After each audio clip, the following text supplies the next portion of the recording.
ਕੀ ਵਾਕਈ ਹੀ ਲੱਗਦਾ ਕਿ ਇਹ ਕਦੀ ਬੰਦੀ ਸਿੰਘਾਂ ਦਾ ਮਸਲਾ ਹੱਲ ਹੋਊਗਾ?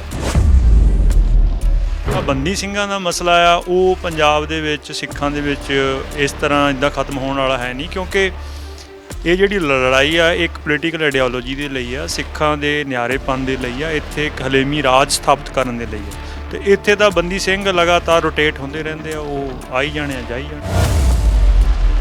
ਹਿਸਾਬ ਨਾਲ ਫਿਰ ਪੰਥਕ ਧਿਰਾਂ ਕਿਹੜੀਆਂ ਨੇ ਤੁਹਾਡੇ ਹਿਸਾਬ ਨਾਲ? ਪੰਥਕ ਧਿਰਾਂ ਦੀ ਉਹ ਡੈਫੀਨੇਸ਼ਨ ਮੈਂ ਪੰਥਕ ਧਿਰ ਦੀ ਜਿਹੜੀ ਬੁਨਿਆਦੀ ਗੁਣ ਆ ਉਹ ਤੁਹਾਨੂੰ ਦੱਸ ਦਿੱਤਾ, ਉਹਦੀ ਪਾਰਟੀਕੂਲਰਿਟੀ 'ਚ ਨਹੀਂ ਮੈਂ ਪੈਣਾ ਚਾਹੁੰਦਾ, ਕਿਉਂਕਿ ਮਸਲੇ ਹੋਰ ਪਾਸੇ ਚਲਾ ਜਾਣਾ। ਹਿਸਾਬ ਨਾਲ ਹੈ ਕੋਈ ਇਹੋ ਜਿਹੀ ਪੰਥਕ ਧਿਰ ਜਿਹਦੇ ਵਿੱਚ ਉਹ ਪਾਰਟੀਕੂਲਰਸ ਨਜ਼ਰ ਆਉਂਦੇ ਹੋਣ, ਜਿਹੜੀ ਉਸ ਏਜੰਡੇ ਦੇ ਉੱਤੇ ਕੰਮ ਕਰਦੀ ਹੋਵੇ? ਤੁਹਾਡੇ ਹਿਸਾਬ ਨਾਲ ਹੈ ਜੇ ਕੋਈ ਇਹੋ ਜਿਹੀ ਪੰਥਕ ਧਿਰ? ਬਿਲਕੁਲ, ਪਰਸਨੈਲਿਟੀਜ਼ ਉਸ ਜਿਨ੍ਹਾਂ ਨੇ ਆਪ ਪਿਛਲੀ ਮੂਵਮੈਂਟ ਲੜੀ ਆ ਉਹ ਆਪ ਅਜੇ ਜਿਉਂਦੇ ਹੈਗੇ। ਸਿਚੁਏਸ਼ਨ ਜਾਂ ਸਮੇਂ ਦੇ ਹਿਸਾਬ ਦੇ ਨਾਲ ਐਕਸਪ੍ਰੈਸ਼ਨ ਦੇ ਪਲੇਟਫਾਰਮ ਤੇ ਉਹਦੀ ਇੰਟੈਂਸਿਟੀ ਵੱਧਦੀ ਘਟਦੀ ਰਹਿੰਦੀ। ਸਿਮਰਨਜੀਤ ਮਾਨ ਕਹਿੰਦੇ ਮੈਂ ਰਾਜੋਆਣਾ ਨੂੰ ਉਹਨਾਂ ਨੂੰ ਤਾਂ ਬੰਦੀ ਸਿੰਘ ਸਮਝਦਾ ਹੀ ਨਹੀਂ ਹੈਗਾ। ਕਹਿੰਦੇ ਉਹਨਾਂ ਨੇ ਤਾਂ ਉਸ ਤਰੀਕੇ ਨਾਲ ਸਜ਼ਾ ਕੱਟੀ ਨਹੀਂ ਜੋ ਸਜ਼ਾ ਅਸੀਂ ਕੱਟੀ ਹੈ, ਜਿਸ ਦੌਰ ਦੇ ਵਿੱਚ ਸਾਨੂੰ ਜੇਲ੍ਹਾਂ ਦੇ ਵਿੱਚ ਭੇਜਿਆ ਗਿਆ ਸੀਗਾ। ਨਿੱਜੀ ਭਾਵਨਾ ਦੀ ਬਜਾਏ ਸਾਂਝੀ ਪੰਥਕ ਨਿਸ਼ਾਨਿਆਂ ਦੇ ਲਈ ਜੇਲ੍ਹ ਗਿਆ, ਚਾਹੇ ਉਹ ਇੱਕ ਦਿਨ ਲਈ ਗਿਆ, ਚਾਹੇ ਉਹ 30 ਸਾਲ ਤੋਂ ਆ, ਉਹ ਸਾਰਾ ਸਤਿਕਾਰਯੋਗ ਹੀ ਨੇ। ਕਿਸੇ ਦੀ ਜਿਹੜੀ ਸਜ਼ਾ ਆ ਉਹਨੂੰ ਤੁਸੀਂ ਉਹਦੇ ਟਾਈਮ ਪੀਰੀਅਡ ਜਾਂ ਸਖਤੀ ਦੇ ਹਿਸਾਬ ਦੇ ਨਾਲ ਉਹਦਾ ਸਤਿਕਾਰ ਵੱਧ ਘੱਟ ਹੋ ਸਕਦਾ, ਬਟ ਉਹਨੂੰ ਉੱਚਾ ਨੀਵਾਂ ਨਹੀਂ ਕਰ ਸਕਦੇ। ਪਤਾ ਕੋਈ ਅਜਿਹਾ ਲੀਡਰ ਹੈ ਜਿਹੜਾ ਕਿ ਇਹਨਾਂ ਸਭ ਨੂੰ ਇਕੱਠਾ ਕਰ ਲਵੇ, ਇਹਨਾਂ ਸਭ ਨੂੰ ਲੀਡ ਕਰ ਸਕੇ, ਔਰ ਕੀ ਇਹ ਪੰਥਕ ਧਿਰਾਂ ਇੱਕ ਪਲੇਟਫਾਰਮ ਦੇ ਉੱਤੇ ਇਕੱਠੀਆਂ ਆ ਸਕਦੀਆਂ? ਜੇ ਤਾਂ ਆਪਾਂ ਆਪਣੀ ਰਵਾਇਤ ਤੋਂ ਇੰਸਪੀਰੇਸ਼ਨ ਲੈਣੀ, ਸੇਧ ਲੈਣੀ, ਫਿਰ ਤਾਂ ਆਪਾਂ ਇਕੱਠੇ ਹੋ ਸਕਦੇ। ਜੇ ਅਸੀਂ ਆਪੋ ਆਪਣੇ ਜਿਹੜੇ ਲਾਲਸਾਵਾਂ, ਆਪਣੇ ਫਾਇਦਿਆਂ ਨੂੰ ਮੁੱਖ ਰੱਖ ਕੇ ਇਕੱਠੇ ਹੋਣ ਦਾ ਯਤਨ ਕਰਨਾ ਵੀ ਇਸ ਇਕੱਠ 'ਚੋਂ ਮੈਂ ਵੱਧ ਫਾਇਦਾ ਲੈ ਜਾਂ, ਉਹ ਫਿਰ ਲੌਂਗ ਲਾਸਟਿੰਗ ਨਹੀਂ ਹੋਣਾ। ਇੱਕ ਦੋ ਮੀਟਿੰਗਾਂ ਜ਼ਰੂਰ ਇਕੱਠਿਆਂ ਦੀਆਂ ਹੋ ਸਕਦੀਆਂ। ਇੱਦਾਂ ਲੱਗਦਾ ਹੋਵੇ ਕਿ ਜਿਵੇਂ ਫੁੱਟਬਾਲ ਬਣਾ ਲਿੱਤਾ ਹੋਵੇ, ਇਹਨਾਂ ਸਿੱਖ ਇਸ਼ੂਜ਼ ਨੂੰ ਫੁੱਟਬਾਲ ਬਣਾ ਲਿੱਤਾ ਹੋਵੇ। ਕੇਂਦਰ ਦਾ ਦਿਲ ਕਰਦਾ ਉੱਧਰ ਨੂੰ ਰੇੜ ਦਿੰਦਾ ਹੈ, ਪੰਜਾਬ ਵਾਲਿਆਂ ਦੇ ਲੀਡਰਾਂ ਦਾ ਦਿਲ ਕਰਦਾ ਇੱਧਰ ਨੂੰ ਰੇੜ ਦਿੰਦੇ ਨੇ, ਹੋਰ ਵਿੱਚ ਕੋਈ ਧਿਰ ਆ ਜਾਂਦੀ ਆ ਉਹ ਆਪਣੀ ਰੇੜਨਾ ਸ਼ੁਰੂ ਕਰ ਦਿੰਦੀ ਹੈ। ਤਾਂ ਕੀ ਕੋਈ ਗੋਲ ਕਰ ਪਾਊਗਾ, ਕੋਈ ਇਸ ਏਮ ਦੇ ਉੱਤੇ ਇਸ ਨੂੰ ਅਚੀਵ ਕਰ ਪਾਊਗਾ? ਕਿ ਸਿੱਖਾਂ ਦੀਆਂ ਜਿਹੜੀਆਂ ਕੇਂਦਰੀ ਸੰਸਥਾਵਾਂ ਸੀ, ਅਕਾਲ ਤਖਤ ਸਾਹਿਬ ਸੀਗੀ ਜਾਂ ਗੁਰਦੁਆਰਾ ਪ੍ਰਬੰਧ ਸੀਗਾ, ਅਤੇ ਸਿੱਖਾਂ ਦੀਆਂ ਜਿਹੜੀਆਂ ਜਥੇਬੰਦੀਆਂ ਸੀ, ਅਕਾਲੀ ਦਲ ਤੇ ਹੋਰ ਵੀ ਇੰਨੀਆਂ, ਉਹਨਾਂ ਦੀ ਕ੍ਰੈਡੀਬਿਲਿਟੀ ਸਿੱਖਾਂ 'ਚ ਨਹੀਂ ਰਹੀ, ਕਿਉਂਕਿ ਉਹ ਸਿੱਖਾਂ ਦੀਆਂ ਐਸਪੀਰੇਸ਼ਨਸ ਦੇ, ਉਮੀਦਾਂ ਦੇ ਮੁਤਾਬਕ ਜਾਂ ਚੁਣੌਤੀਆਂ ਦੇ ਮੁਤਾਬਕ ਪਰਫਾਰਮ ਨਹੀਂ ਕਰ ਸਕਦੇ। ਪੰਥ ਮਜ਼ਬੂਤ ਹੋ ਪਾਊਗਾ ਕਦੀ, ਔਰ ਪੰਥ ਦੇ ਵਿੱਚ ਵੀ ਮਜ਼ਬੂਤੀ ਆਊਗੀ। ਔਰ ਜਿਸ ਤਰੀਕੇ ਨਾਲ ਅਕਾਲ ਤਖਤ ਸਾਹਿਬ ਉਹਨਾਂ ਦੇ ਹੁਣੇ ਜੇ ਪਿੱਛੇ ਜੇ ਬਿਆਨ ਆਏ ਨੇ, ਫਿਰ ਉਹ 4 ਬੱਚੇ ਵਾਲੀ ਗੱਲ ਹੋਵੇ ਜਾਂ ਹਥਿਆਰ ਰੱਖਣ ਵਾਲੀ ਗੱਲ ਹੋਵੇ, ਉਹ ਸਿੱਖਾਂ ਦਾ ਜਿਹੜਾ ਭਵਿੱਖ ਰੌਸ਼ਨ ਹੈ ਉਹ ਗੁਰੂ ਦੇ ਰਸਤੇ 'ਤੇ ਚੱਲਿਆ ਹੈ, ਗਿਣਤੀ ਵਧਾ ਕੇ। ਮੈਂ ਨਹੀਂ ਕਹਿੰਦਾ ਵੀ ਸਿੱਖ ਗਿਣਤੀ 'ਚ ਘੱਟ ਜਾਣ, ਮੈਂ ਇਸ ਗੱਲ 'ਚ ਨਹੀਂ, ਗਿਣਤੀ ਵਧੇ ਉਹ ਚੰਗੀ ਗੱਲ ਹੈ, ਬਟ ਜਿਹੜੀਆਂ ਸੁਨਹਿਰੀ ਭਵਿੱਖ ਦੀ ਗੱਲ ਹੈ ਉਸ ਗਿਣਤੀ ਦੀ ਬਜਾਏ ਗੁਣ ਦਾ ਉੱਚਾ ਰੁਤਬਾ। ਸੰਗਰੂਰ ਜ਼ਿਮਨੀ ਚੋਣ ਹੈ, ਔਰ ਜ਼ਿਮਨੀ ਚੋਣਾਂ ਦੇ ਵਿੱਚ ਇਸ ਵਾਰ ਬੰਦੀ ਸਿੰਘਾਂ ਦੀ ਰਿਹਾਈ ਦਾ ਮੁੱਦਾ 2 ਸਿਆਸੀ ਪਾਰਟੀਆਂ ਦੇ ਵੱਲੋਂ ਬੜੇ ਜ਼ੋਰ ਸ਼ੋਰ ਦੇ ਨਾਲ ਚੁੱਕਿਆ ਜਾ ਰਿਹਾ ਹੈ। ਸ਼੍ਰੋਮਣੀ ਅਕਾਲੀ ਦਲ ਦੇ ਵੱਲੋਂ ਹਾਲਾਂਕਿ ਆਪਣਾ ਉਮੀਦਵਾਰ ਹੀ ਭਾਈ ਰਾਜੋਆਣਾ ਦੀ ਭੈਣ ਨੂੰ ਉਤਾਰਿਆ ਗਿਆ, ਔਰ ਉੱਥੇ ਹੀ ਗੱਲ ਕਰੀਏ ਸ਼੍ਰੋਮਣੀ ਅਕਾਲੀ ਦਲ ਅੰਮ੍ਰਿਤਸਰ ਦੀ, ਤਾਂ ਸਿਮਰਨਜੀਤ ਸਿੰਘ ਮਾਨ ਹੋਣੀ ਉਹਨਾਂ ਦੇ ਸਾਹਮਣੇ ਨੇ, ਔਰ ਉਹ ਕਹਿ ਰਹੇ ਨੇ ਕਿ ਬੰਦੀ ਸਿੰਘਾਂ ਦੀ ਰਿਹਾਈ ਦੇ ਵਿੱਚ ਜਿੰਨੀ ਸਜ਼ਾ ਉਹਨਾਂ ਨੇ ਕੱਟੀ ਹੈ, ਜੋ ਬੰਦੀ ਬਣ ਕੇ ਉਹਨਾਂ ਨੇ ਕੰਮ ਕੀਤਾ ਹੈ, ਉਹ ਸ਼ਾਇਦ ਹੀ ਰਾਜੋਆਣਾ ਨੇ ਨਹੀਂ ਕੀਤਾ ਹੋਵੇਗਾ। ਸਾਡੇ ਨਾਲ ਭਾਈ ਮਨਧੀਰ ਸਿੰਘ ਹੋਣੀ ਨੇ, ਗੱਲਬਾਤ ਕਰਦੇ ਹਾਂ ਕਿ ਇਹ ਬੰਦੀ ਸਿੰਘਾਂ ਦਾ ਮਸਲਾ ਜਿਸ ਤਰੀਕੇ ਦੇ ਨਾਲ ਚੋਣਾਂ ਦੇ ਵਿੱਚ ਇਸ ਵਾਰ ਉੱਡਦਾ ਹੋਇਆ ਨਜ਼ਰ ਆਇਆ, ਔਰ ਉਸ ਤੋਂ ਪਹਿਲਾਂ ਵੀ ਜੋ ਸਿਆਸੀ ਪਾਰਟੀਆਂ ਨੇ ਜਾਂ ਸਿੱਖ ਜਥੇਬੰਦੀਆਂ ਨੇ ਜੋ ਇਹ ਮੁੱਦੇ ਨੂੰ ਚੁੱਕਦੀਆਂ ਹੋਈਆਂ ਨਜ਼ਰ ਆ ਰਹੀਆਂ ਨੇ, ਕਿ ਇਹਦਾ ਕਦੀ ਹੱਲ ਨਿਕਲੂਗਾ ਵੀ ਜਾਂ ਸਿਰਫ ਇਹ ਇੱਕ ਸਿਆਸੀ ਮੁੱਦਾ ਬਣ ਕੇ ਹੀ ਰਹਿ ਜਾਊਗਾ। ਭਾਈ ਸਾਹਿਬ ਸਵਾਗਤ ਹੈ ਪ੍ਰੋ ਪੰਜਾਬ। ਹਾਂਜੀ, ਵਾਹਿਗੁਰੂ ਜੀ ਕਾ ਖਾਲਸਾ, ਵਾਹਿਗੁਰੂ ਜੀ ਕੀ ਫਤਿਹ। ਤੁਸੀਂ ਤਾਂ ਬਹੁਤ ਲੰਬੇ ਸਮੇਂ ਤੋਂ ਇਸ ਮਸਲੇ ਨਾਲ ਜੁੜੇ ਹੋਏ ਹੋ, ਕਿਵੇਂ ਵੇਖਦੇ ਹੋ ਹੁਣ ਸੰਗਰੂਰ ਜ਼ਿਮਨੀ ਚੋਣ ਹੈ, ਔਰ ਜ਼ਿਮਨੀ ਚੋਣ ਦੇ ਵਿੱਚ ਜਿਸ ਤਰੀਕੇ ਦੇ ਨਾਲ ਪਹਿਲਾਂ ਕਾਲ ਦਿੱਤੀ ਜਾਂਦੀ ਹੈ ਕਿ ਪੰਥਕ ਧਿਰਾਂ ਸਾਰੀਆਂ ਇਕੱਠੀਆਂ ਹੋਣ ਔਰ ਫਿਰ ਬਾਅਦ ਦੇ ਵਿੱਚ ਅਕਾਲ ਤਖਤ ਸਾਹਿਬ ਦੇ ਜਥੇਦਾਰ ਦੇ ਵੱਲੋਂ ਵੀ ਕਿਹਾ ਜਾਂਦਾ ਹੈ ਕਿ ਸਾਂਝਾ ਉਮੀਦਵਾਰ ਉਤਾਰ ਦਿੱਤਾ ਜਾਵੇ, ਹਾਲਾਂਕਿ ਉਸ ਤੋਂ ਬਾਅਦ ਇਕੁਏਸ਼ਨ ਨਹੀਂ ਬੈਠਦੀ, ਮੀਟਿੰਗਾਂ ਵੀ ਹੁੰਦੀਆਂ ਨੇ, ਔਰ ਹੁਣ ਇੱਕ ਦੂਸਰੇ ਦੇ ਖਿਲਾਫ ਹੀ ਬਿਆਨਬਾਜ਼ੀਆਂ ਵੀ ਨਿਕਲ ਕੇ ਸਾਹਮਣੇ ਆ ਰਹੀਆਂ ਨੇ। ਕੀ ਵਾਕਈ ਹੀ ਲੱਗਦਾ ਕਿ ਇਹ ਕਦੀ ਬੰਦੀ ਸਿੰਘਾਂ ਦਾ ਮਸਲਾ ਹੱਲ ਹੋਊਗਾ? ਦੇਖੋ, ਪਹਿਲਾਂ ਤਾਂ ਆਪਾਂ ਨੂੰ ਇਹ ਸਮਝਣ ਦੀ ਲੋੜ ਹੈ ਵੀ ਆਪਾਂ ਬੰਦੀ ਸਿੰਘ ਕਹਿੰਦੇ ਕਿਹਨੂੰ। ਪਹਿਲਾਂ ਬੰਦੀ ਸਿੰਘ ਰਾਜਸੀ ਕੈਦੀ ਉਹਨਾਂ ਨੂੰ ਹੀ ਕਿਹਾ ਜਾਂਦਾ ਜਿਹੜੇ ਖਾਲਿਸਤਾਨ ਮੂਵਮੈਂਟ ਦੇ ਵਿੱਚ ਜਿਨ੍ਹਾਂ ਨੇ ਲੰਬਾ ਸਮਾਂ ਜੇਲ੍ਹਾਂ ਕੱਟੀਆਂ ਨੇ। ਔਰ ਪਾਰਟਿਕੂਲਰਲੀ ਉਹਨਾਂ ਸਿੰਘਾਂ ਦੀ ਗੱਲ ਹੁੰਦੀ ਰਹੀ ਹੈ ਇਸ ਮਸਲੇ ਦੇ ਵਿੱਚ ਜਿਨ੍ਹਾਂ ਦੀਆਂ ਜਿਹੜੀਆਂ ਕੈਦਾਂ ਸੀਗੀਆਂ, ਨਜ਼ਰਬੰਦੀਆਂ ਸੀਗੀਆਂ, ਮਤਲਬ ਉਹਨਾਂ ਨੂੰ ਉਮਰ ਕੈਦ ਹੋਈ ਕਿਸੇ ਮਸਲੇ ਦੇ ਵਿੱਚ, ਅਤੇ ਸਰਕਾਰ ਦਿੱਲੀ ਦਰਬਾਰ ਦਾ ਜੋ ਆਪਦਾ ਸੰਵਿਧਾਨ ਹੈ, ਆਪਦਾ ਆਇਨ ਹੈ, ਉਹਦੇ ਤੋਂ ਵੀ ਅੱਗੇ ਜਾ ਕੇ ਉਹਨਾਂ ਨੇ ਜੋ ਵੀ ਬਣਦੀ ਸਜ਼ਾ ਸੀਗੀ 14 ਸਾਲ 18 ਸਾਲ ਜਾਂ ਈਵਨ 20 ਸਾਲ ਉਸ ਟਾਈਮ ਪੀਰੀਅਡ ਨੂੰ ਪੂਰਾ ਹੋਣ ਤੋਂ ਬਾਅਦ ਵੀ ਜਿਨ੍ਹਾਂ ਨੂੰ ਜੇਲ੍ਹ ਤੋਂ ਨਹੀਂ ਰਿਹਾ ਕੀਤਾ ਜਾਂਦਾ ਉਹਨਾਂ ਨੂੰ ਰਾਜਸੀ ਕੈਦੀ ਬੰਦੀ ਸਿੰਘ ਦੇ ਨਾਂ ਦੇ ਉੱਤੇ, ਜਿਨ੍ਹਾਂ ਦੇ ਉੱਤੇ ਮੂਵਮੈਂਟ ਹੋਈ, ਉਹਨਾਂ ਨੂੰ ਕਿਹਾ ਜਾਂਦਾ ਰਿਹਾ। ਤੋ ਜਿਹੜਾ ਬੰਦੀ ਸਿੰਘਾਂ ਦਾ ਮਸਲਾ ਆ ਉਹ ਪੰਜਾਬ ਦੇ ਵਿੱਚ ਸਿੱਖਾਂ ਦੇ ਵਿੱਚ ਇਸ ਤਰ੍ਹਾਂ ਇੱਦਾਂ ਖਤਮ ਹੋਣ ਵਾਲਾ ਹੈ ਨਹੀਂ, ਕਿਉਂਕਿ ਇਹ ਜਿਹੜੀ ਲੜਾਈ ਆ ਇੱਕ ਪੋਲੀਟੀਕਲ ਆਈਡੀਓਲੋਜੀ ਦੇ ਲਈ ਆ, ਸਿੱਖਾਂ ਦੇ ਨਿਆਰੇਪਨ ਦੇ ਲਈ ਆ, ਇੱਥੇ ਇੱਕ ਹਲੇਮੀ ਰਾਜ ਸਥਾਪਿਤ ਕਰਨ ਦੇ ਲਈ ਆ, ਅਤੇ ਇੱਥੇ ਤਾਂ ਬੰਦੀ ਸਿੰਘ ਲਗਾਤਾਰ ਰੋਟੇਟ ਹੁੰਦੇ ਰਹਿੰਦੇ ਆ, ਉਹ ਆਈ ਜਾਣੇ ਆ ਜਾਈ ਜਾਣੇ ਆ। ਬੰਦੀ ਸਿੰਘ ਰੋਟੇਟ ਹੋਈ ਜਾਣੇ ਆ, ਆਈ ਜਾਣੇ ਆ, ਜਾਏ ਜਾਣੇ ਨੇ। ਪਰ ਜਿਸ ਤਰੀਕੇ ਦੇ ਨਾਲ ਤੁਸੀਂ ਗੱਲ ਕੀਤੀ ਹੈ ਸਰਕਾਰਾਂ ਦੀ ਵੀ, ਔਰ ਖਾਸ ਤੌਰ ਦੇ ਉੱਤੇ ਐਗਜ਼ਾਮਪਲ ਜੇ ਪਿਛਲੇ ਜੇ ਆਪਾਂ ਸਮੇਂ ਦੀ ਗੱਲ ਕਰੀਏ ਤਾਂ ਜਿਸ ਤਰੀਕੇ ਨਾਲ ਤਾਮਿਲਨਾਡੂ ਦੇ ਵਿੱਚ ਜੋ ਰਾਜੀਵ ਗਾਂਧੀ ਦੇ ਹਥਿਆਰੇ ਸੀਗੇ ਉਹਨਾਂ ਨੂੰ ਵੀ 31 ਸਾਲਾਂ ਬਾਅਦ ਰਿਹਾ ਕੀਤਾ ਗਿਆ, ਤਾਂ ਉਹ ਉਹਨਾਂ ਦੀ ਜੇਲ੍ਹ, ਉਹਨਾਂ ਦੀ ਸਜ਼ਾ ਔਰ ਜੋ ਬੰਦੀ ਸਿੰਘ ਇਸ ਵੇਲੇ ਸਜ਼ਾ ਕੱਟ ਰਹੇ ਨੇ ਉਹਨਾਂ ਦੀ ਕਿਵੇਂ ਵੱਖ ਹੈਗੀ ਹੈ? ਜੇ ਉਹਨਾਂ ਦੀ ਰਿਹਾਈ ਹੋ ਸਕਦੀ ਹੈ ਤਾਂ ਫਿਰ ਬੰਦੀ ਸਿੰਘਾਂ ਦੀ ਰਿਹਾਈ ਕਿਉਂ ਨਹੀਂ? ਦੇਖੋ, ਇੱਕ ਤਾਂ ਇਹਦੇ ਵਿੱਚ ਇਹ ਸਮਝਣ ਵਾਲੀ ਗੱਲ ਜ਼ਰੂਰ ਹੈਗੀ ਆ ਕਿ ਜਿਹੜੀਆਂ ਇੰਡੀਅਨ ਇਲੈਕਟੋਰਲ ਪੋਲੀਟਿਕਸ ਦੇ ਵਿਦਨ ਵਰਕ ਕਰਨ ਵਾਲੀਆਂ ਪੋਲੀਟੀਕਲ ਪਾਰਟੀਆਂ ਜਿਹੜੀਆਂ ਸਿੱਖ ਆਇਡੈਂਟੀਟੀ ਦੇ ਉੱਤੇ ਪੋਲੀਟਿਕਸ ਕਰਦੀਆਂ ਜਾਂ ਪੰਜਾਬ ਦੇ ਇਸ਼ੂ ਦੇ ਉੱਤੇ ਗੱਲ ਕਰਦੀਆਂ, ਉਹ ਜਾਂ ਈਵਨ ਸਿੱਖ ਸੰਗਤ ਸਾਂਝੇ ਰੂਪ ਦੇ ਵਿੱਚ ਉਹ ਬੰਦੀ ਸਿੰਘਾਂ ਦੀ ਰਿਹਾਈ ਲਈ ਅਰਦਾਸ ਕਰਦੀ ਆ, ਯਤਨ ਕਰਦੀ ਆ, ਰੋਸ ਮੁਜ਼ਾਹਰੇ ਕਰਦੀ ਆ, ਉਹ ਇੱਕ ਵੱਖਰੀ ਗੱਲ ਹੈ। ਬਟ ਜਿਹੜੇ ਅੱਜ ਵੀ ਸੈਕਸ਼ਨ ਹਿੱਸਾ ਖਾਲਿਸਤਾਨ ਲਈ ਲੜ ਰਿਹਾ, ਉਹਨਾਂ ਦਾ ਮਸਲਾ ਸਿਰਫ ਬੰਦੀ ਸਿੰਘਾਂ ਨੂੰ ਰਿਹਾ ਕਰਾਉਣਾ ਨਹੀਂ ਹੈ। ਜਿਹੜਾ ਜਿਸ ਕਰਕੇ ਉਹ ਬੰਦੀ ਹੋਏ ਸੀਗੇ, ਉਹ ਪੋਲੀਟੀਕਲ ਸਿਚੁਏਸ਼ਨ ਕ੍ਰੀਏਟ ਕਰਨੀ, ਆਪਦੀ ਸੁਤੰਤਰਤਾ ਪ੍ਰਾਪਤ ਕਰਨੀ ਅੱਜ ਵੀ ਉਹਨਾਂ ਦਾ ਨਿਸ਼ਾਨਾ ਹੈ। ਤਾਂ ਇਹਦੇ ਵਿੱਚ ਇੱਕ ਗੱਲ ਫਰਕ ਕਰਨੀ ਚਾਹੀਦੀ। ਅਸਲ ਦੇ ਵਿੱਚ ਜਿਹੜੀ ਪੰਥਕ ਧਿਰ ਹੈਗੀ ਆ, ਆਪਾਂ ਨੂੰ ਉਹਨੂੰ ਹੀ ਪੰਥਕ ਧਿਰ ਮੰਨਣਾ ਚਾਹੀਦਾ, ਜਿਹੜੀ ਅੱਜ ਵੀ ਉਸ ਆਸ਼ੇ ਦੇ ਲਈ ਜਿਸ ਦੇ ਸੰਤ ਜਰਨੈਲ ਸਿੰਘ ਹੋਣਾ ਨੇ 84 ਦੇ ਵਿੱਚ ਜਦੋਂ ਦਰਬਾਰ ਸਾਹਿਬ 'ਤੇ ਹਮਲਾ ਹੋਇਆ, ਜਦੋਂ ਉਹਨਾਂ ਨੇ ਕਿਹਾ ਸੀਗਾ ਕਿ ਦਰਬਾਰ ਸਾਹਿਬ 'ਤੇ ਹਮਲਾ ਹੋਣ ਨਾਲ ਖਾਲਿਸਤਾਨ ਦੀ ਨੀਂਹ ਰੱਖੀ ਜਾਣੀ, ਜਿਹੜੇ ਉਸ ਲਈ ਅੱਜ ਵੀ ਨਿਸ਼ਕਾਮ ਰੂਪ ਸਟਰਗਲ ਕਰ ਰਹੇ, ਅਸਲ ਦੇ ਵਿੱਚ ਪੰਥ ਦਾ ਸਭ ਤੋਂ ਜਿਹੜਾ ਕੋਰ ਹਿੱਸਾ ਉਹ ਆ। ਤੋ ਵੋਟ ਪੋਲੀਟਿਕਸ ਵਾਲੀਆਂ ਜਿਹੜੀਆਂ ਪਾਰਟੀਆਂ ਹੈਗੀਆਂ, ਤੁਹਾਡੇ ਹਿਸਾਬ ਨਾਲ ਫਿਰ ਪੰਥਕ ਧਿਰਾਂ ਕਿਹੜੀਆਂ ਨੇ? ਤੁਹਾਡੇ ਹਿਸਾਬ ਨਾਲ ਪੰਥਕ ਧਿਰਾਂ ਦੀ ਉਹ ਡੈਫੀਨੇਸ਼ਨ ਕੀ? ਮੈਂ ਪੰਥਕ ਧਿਰ ਦੀ ਜਿਹੜੀ ਬੁਨਿਆਦੀ ਗੁਣ ਆ ਉਹ ਤੁਹਾਨੂੰ ਦੱਸ ਦਿੱਤਾ, ਉਹਦੀ ਪਾਰਟੀਕੂਲਰਿਟੀ 'ਚ ਨਹੀਂ ਮੈਂ ਪੈਣਾ ਚਾਹੁੰਦਾ ਕਿਉਂਕਿ ਮਸਲੇ ਹੋਰ ਪਾਸੇ ਚਲਾ ਜਾਣਾ।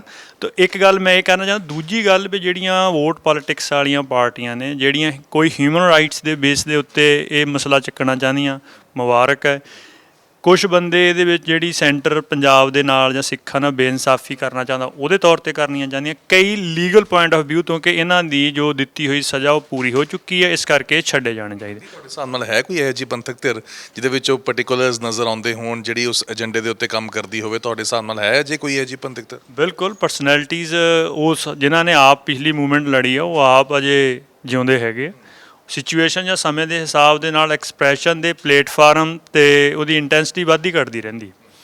ਇਸ ਦੇ ਨਾਲ ਖਾਸ ਤੌਰ ਦੇ ਉੱਤੇ ਜਿਵੇਂ ਹੁਣ ਜ਼ਿਮਨੀ ਚੋਣ ਦਾ ਮੈਂ ਜ਼ਿਕਰ ਕੀਤਾ, ਤਾਂ ਸਿਮਰਨਜੀਤ ਮਾਨ ਕਹਿੰਦੇ ਮੈਂ ਰਾਜੋਆਣਾ ਨੂੰ ਉਹਨਾਂ ਨੂੰ ਤਾਂ ਬੰਦੀ ਸਿੰਘ ਸਮਝਦਾ ਹੀ ਨਹੀਂ ਹੈਗਾ। ਕਹਿੰਦੇ ਉਹਨਾਂ ਨੇ ਤਾਂ ਉਸ ਤਰੀਕੇ ਨਾਲ ਸਜ਼ਾ ਕੱਟੀ ਨਹੀਂ ਜੋ ਸਜ਼ਾ ਅਸੀਂ ਕੱਟੀ ਹੈ, ਜਿਸ ਦੌਰ ਦੇ ਵਿੱਚ ਸਾਨੂੰ ਜੇਲ੍ਹਾਂ ਦੇ ਵਿੱਚ ਭੇਜਿਆ ਗਿਆ ਸੀਗਾ, ਔਰ ਜਿਹੜੀ ਜੇਲ੍ਹ ਅਸੀਂ ਕੱਟ ਕੇ ਆਏ ਹਾਂ ਉਹ ਰਾਜੋਆਣਾ ਨੇ ਕਦੀ ਕੱਟੀ ਨਹੀਂ, ਔਰ ਉਹ ਕਹਿੰਦੇ ਬੰਦੀ ਸਿੰਘ ਵਾਲੀ ਤਾਂ ਜੇਲ੍ਹ ਹੈ ਹੀ ਨਹੀਂ। ਚਲੋ, ਮਾਨ ਸਾਹਿਬ ਬਹੁਤ ਵੱਡੀ ਸ਼ਖਸੀਅਤ ਹੈਗੇ ਆ, ਮੈਂ ਉਹਨਾਂ ਨੂੰ ਕੰਟਰਾਡਿਕਟ ਨਹੀਂ ਕਰ ਸਕਦਾ ਹੈ, ਪਰ ਜਿਹੜਾ ਨਿੱਜੀ ਭਾਵਨਾ ਦੀ ਬਜਾਏ ਸਾਂਝੀ ਪੰਥਕ ਨਿਸ਼ਾਨਿਆਂ ਦੇ ਲਈ ਜੇਲ੍ਹ ਗਿਆ, ਚਾਹੇ ਉਹ ਇੱਕ ਦਿਨ ਲਈ ਗਿਆ, ਚਾਹੇ ਉਹ 30 ਸਾਲ ਤੋਂ ਆ, ਉਹ ਸਾਰਾ ਸਤਿਕਾਰਯੋਗ ਹੀ ਨੇ। ਕਿਸੇ ਦੀ ਜਿਹੜੀ ਸਜ਼ਾ ਆ ਉਹਨੂੰ ਤੁਸੀਂ ਉਹਦੇ ਟਾਈਮ ਪੀਰੀਅਡ ਜਾਂ ਸਖਤੀ ਦੇ ਹਿਸਾਬ ਦੇ ਨਾਲ ਉਹਦਾ ਸਤਿਕਾਰ ਵੱਧ ਘੱਟ ਹੋ ਸਕਦਾ, ਬਟ ਉਹਨੂੰ ਉੱਚਾ ਨੀਵਾਂ ਨਹੀਂ ਕਰ ਸਕਦੇ। ਉਹ ਇਸ ਕੰਟਰੋਵਰਸੀ 'ਚ ਨਹੀਂ ਪੈਣਾ ਚਾਹੀਦਾ। ਇਸੇ ਕਰਕੇ ਸਾਨੂੰ ਲੱਗਦਾ ਵੀ ਜਦੋਂ ਵੀ ਇਹ ਜਿਹੜੇ ਪੰਥ ਦੇ ਅਸਲ ਇਸ਼ੂ ਹੈਗੇ ਆ, ਜਦੋਂ ਉਹ ਵੋਟ ਪੋਲੀਟਿਕਸ ਦੀਆਂ ਧਿਰਾਂ ਦੇ ਵਿੱਚ ਆ ਜਾਂਦੇ ਆ, ਤਾਂ ਉਹਦੇ ਵਿੱਚ ਉਸ ਇਸ਼ੂ ਦਾ ਅਤੇ ਉਹਨਾਂ ਸ਼ਖਸੀਅਤਾਂ ਦਾ ਨੁਕਸਾਨ ਹੋਣਾ ਸ਼ੁਰੂ ਹੋ ਜਾਂਦਾ। ਤੋ ਇਹ ਬੰਦੀ ਸਿੰਘਾਂ ਵਾਲਾ ਮਸਲਾ ਵੋਟ ਪੋਲੀਟਿਕਸ ਤੋਂ ਬਾਹਰ ਰਹੇ, ਜਿੰਨਾ ਟਾਈਮ ਬਾਹਰ ਰਿਹਾ ਉਨਾ ਟਾਈਮ ਤੱਕ ਹਰੇਕ ਸੈਕਸ਼ਨ ਦਾ ਸਿੱਖ ਇਸ ਮਸਲੇ 'ਤੇ ਇਕਜੁੱਟ ਨਜ਼ਰ ਆਉਂਦਾ ਸੀਗਾ। ਜਦੋਂ ਤੋਂ ਇਹ ਮਸਲਾ ਵੋਟ ਪੋਲੀਟਿਕਸ ਦੇ ਦਾਇਰੇ ਦੇ ਵਿੱਚ ਆਉਣਾ ਸ਼ੁਰੂ ਹੋ ਗਿਆ, ਉਹਦੇ ਵਿੱਚ ਇਹਦਾ ਨੁਕਸਾਨ ਹੋਣਾ ਸ਼ੁਰੂ ਹੋ ਗਿਆ। ਮਤਲਬ 2 ਐਗਜ਼ਾਮਪਲ ਮੈਂ ਤੁਹਾਨੂੰ ਦੇਣੀਆਂ ਚਾਹੁੰਦਾ। ਇੱਕ ਇਹ ਕਿ ਜਦੋਂ ਜਿਹੜਾ ਬਾਦਲ ਦਲ ਤੋਂ ਕੰਟਰੋਲਡ SGPC ਆ, ਉਹਨਾਂ ਨੇ ਬੰਦੀ ਸਿੰਘਾਂ ਦੇ ਮਸਲੇ ਦੇ ਬਾਰੇ ਇੱਕ ਮੀਟਿੰਗ ਸੱਦ ਲਈ ਅਤੇ ਉਸ ਮੀਟਿੰਗ ਦੇ ਵਿੱਚ ਤਮਾਮ ਸਿੱਖਾਂ ਦੇ ਜਿਹੜੇ ਇਸ ਇੰਡੀਅਨ ਇਲੈਕਟਰਲ ਪੋਲੀਟਿਕਸ ਦੇ ਵਿਧਨ ਚੱਲਣ ਵਾਲੇ ਲੀਡਰ ਇਕੱਠੇ ਹੋ ਗਏ। ਤੋ ਉਹਦੇ ਵਿੱਚ ਅਸੀਂ ਇਹ ਵਿਚਾਰ ਪੇਸ਼ ਕੀਤਾ ਜਿੰਨੇ ਵੀ ਸਾਰੇ ਬੰਦੀ ਸਿੰਘ ਹੈਗੇ ਉਹਨਾਂ ਵੱਲੋਂ ਕਿ ਤੁਸੀਂ ਇਸ ਮਸਲੇ ਨੂੰ ਹੱਲ ਕਰਨ ਦੇ ਲਈ ਜਿਹੜੇ ਇਲੈਕਟਰਲ ਪੋਲੀਟਿਕਸ ਤੋਂ ਬਾਹਰ ਬੰਦੇ ਆ, ਸਟਰਗਲ ਵਾਲੇ, ਹਿਊਮਨ ਰਾਈਟਸ ਸਟਰਗਲ ਵਾਲੇ ਜਾਂ ਸਿੱਖਾਂ 'ਚੋਂ ਸਾਂਝੀਆਂ ਧਾਰਮਿਕ ਸ਼ਖਸੀਅਤਾਂ, ਉਹਨਾਂ ਦੀ ਅਗਵਾਈ 'ਚ ਲੜੋ।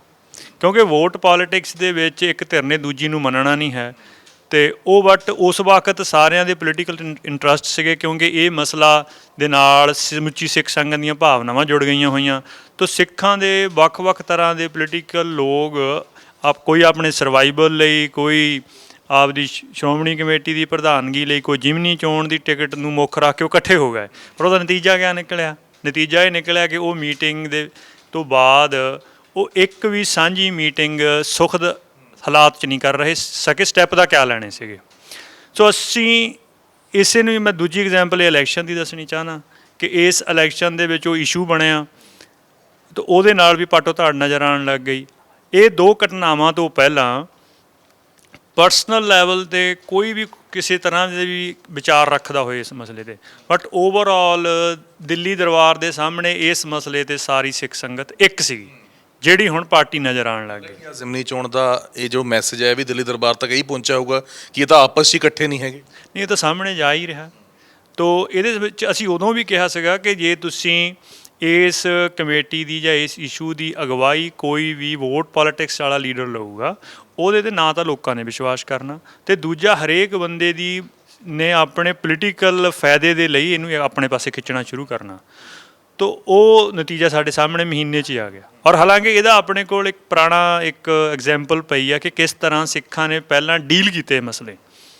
ਜਦੋਂ ਪ੍ਰੋਫੈਸਰ ਭੁੱਲਰ ਸਾਹਿਬ ਨੂੰ ਫਾਂਸੀ ਦੀ ਸਜ਼ਾ ਸੁਣਾਈ ਗਈ ਆ 2003 'ਚ, ਉਸ ਵਕਤ ਇੱਕ ਡਿਫੈਂਸ ਕਮੇਟੀ ਬਣੀ ਸੀਗੀ ਅਤੇ ਉਸ ਡਿਫੈਂਸ ਕਮੇਟੀ ਦੇ ਵਿੱਚ ਉਦੋਂ 6 ਪੋਲੀਟੀਕਲ ਪਾਰਟੀਆਂ ਸੀਗੀਆਂ ਸਿੱਖਾਂ ਦੀਆਂ ਐਕਟਿਵ, ਉਹ ਸਾਰੀਆਂ ਸੀਗੀਆਂ। ਉਦੋਂ 3 ਵੱਡੀਆਂ ਕਿਸਾਨ ਯੂਨੀਅਨਾਂ ਸੀਗੀਆਂ, ਉਹ ਵੀ ਸੀਗੀਆਂ। ਸਿੱਖਾਂ ਦੀਆਂ ਧਾਰਮਿਕ ਸੰਸਥਾਵਾਂ ਵੀ ਸੀਗੀਆਂ।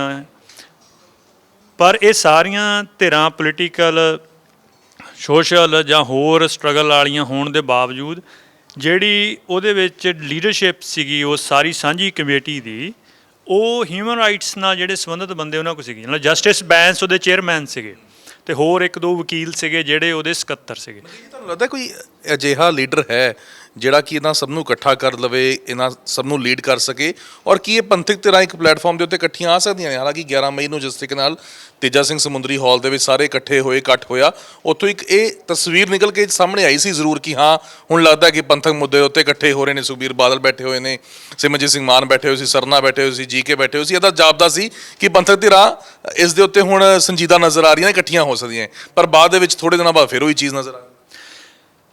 ਜੇ ਤਾਂ ਆਪਾਂ ਆਪਣੀ ਰਵਾਇਤ ਤੋਂ ਇੰਸਪੀਰੇਸ਼ਨ ਲੈਣੀ, ਸੇਧ ਲੈਣੀ, ਫਿਰ ਤਾਂ ਆਪਾਂ ਇਕੱਠੇ ਹੋ ਸਕਦੇ।